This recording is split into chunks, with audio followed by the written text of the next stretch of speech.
give a fine welcome to Jon Krawczyk.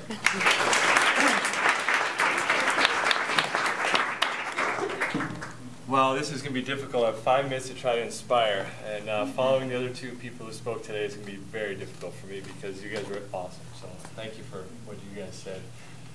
I don't see in colors at all. I see in shapes, which I wasn't thinking of starting my speech off this way, but everything I do, I see, whether I'm outside in the woods or where I am, I see form and shape. And that's why I do what I do. When I was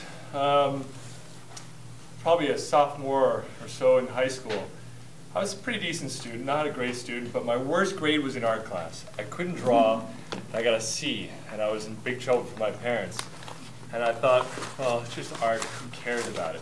Well, I went to college and studied economics. I thought I was going to be a stockbroker in New York City or something where I had a very successful job making a lot of money.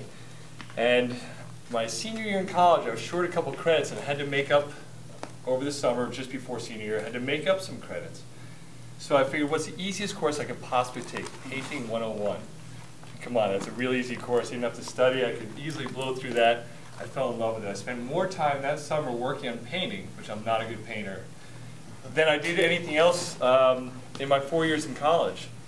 And so I guess the way I hope to inspire you is some people plan their lives out and have it figured out. I sort of meander through life. I know where I want to go to, but I let things sort of find me. I'm going to start a little slideshow, and you can see, I don't have time to talk about all the different projects, but you can kind of see the projects I've done. And to me in life, when you know you're on the right track is when you have a project, in the middle of the project or whatever you're doing, it's nerve-wracking, it's stressful, it's tiring, but when you get that project finished and you have a feeling inside you, you can't, it's not something you can say, this is how I feel, like the young, I forget your first name.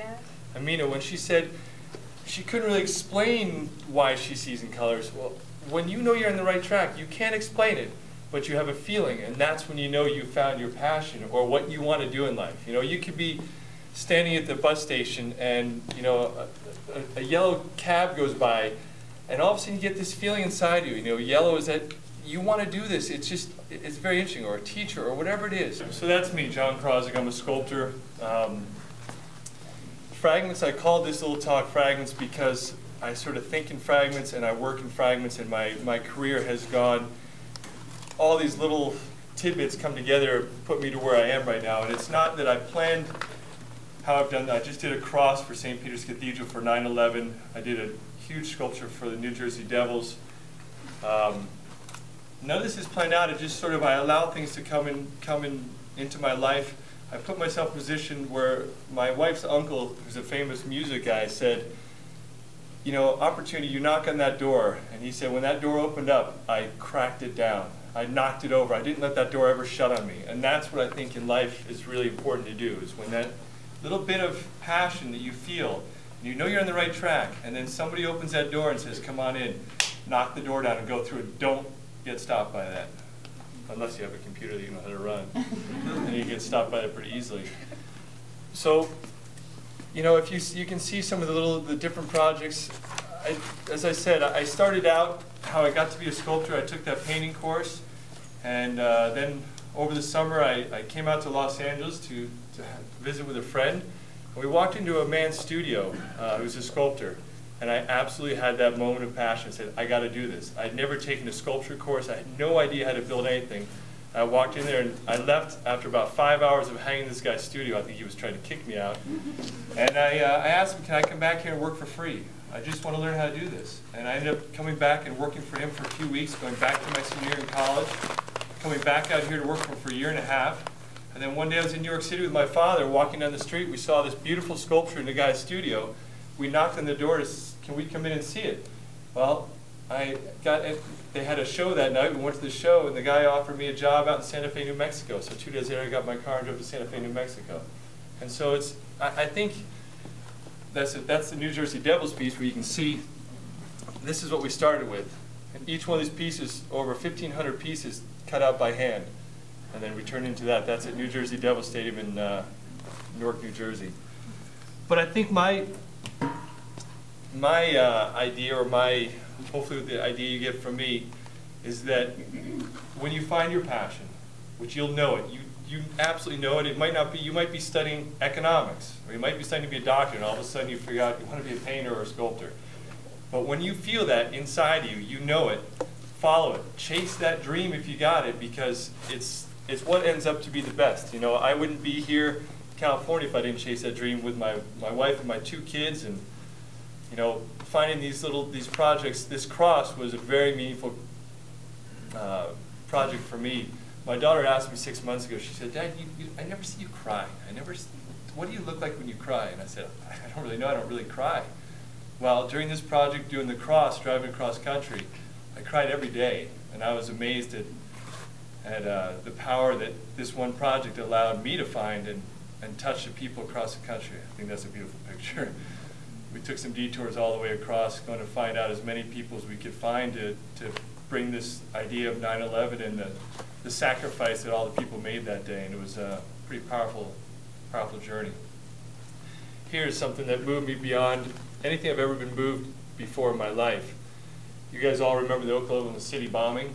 Well, when we showed up at 1 o'clock in the morning to see it, and there were these, first of all, the design in this was so powerful, and that's what art is to me. It was so powerful. You had these chairs about this tall that had light coming up, and then all of a sudden, next to the big chairs, you had these little tiny chairs, which represented the little kids who died. And it was, to me, a statement so profound that I was blown away. I've never been blown away or touched like I was by that design, and I think that's what, to me, is amazing about design and art. And there's the final piece that I just finished. And it means a lot of things to a lot of different people, and it has its own language, and it looks like a human more than it does a cross.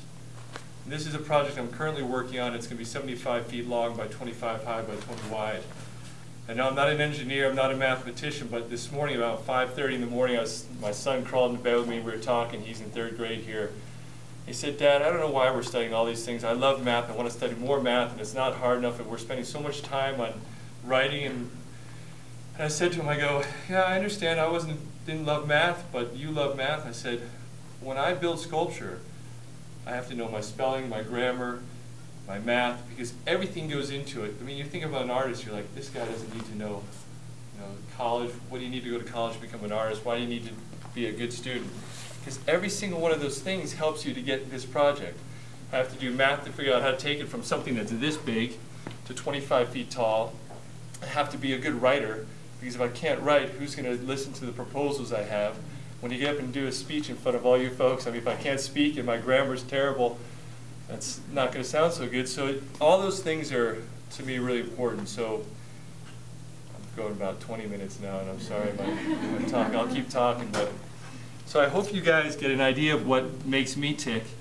And I hope you find that passion. It's right in here. It's not in here. It's in there. And when you find that little spark that catches you, run with it, because you have no idea where it's going to take you. And when the door opens up, kick the gosh darn thing down, because that's how you get someplace. So I hope you guys liked what you heard, and thank you.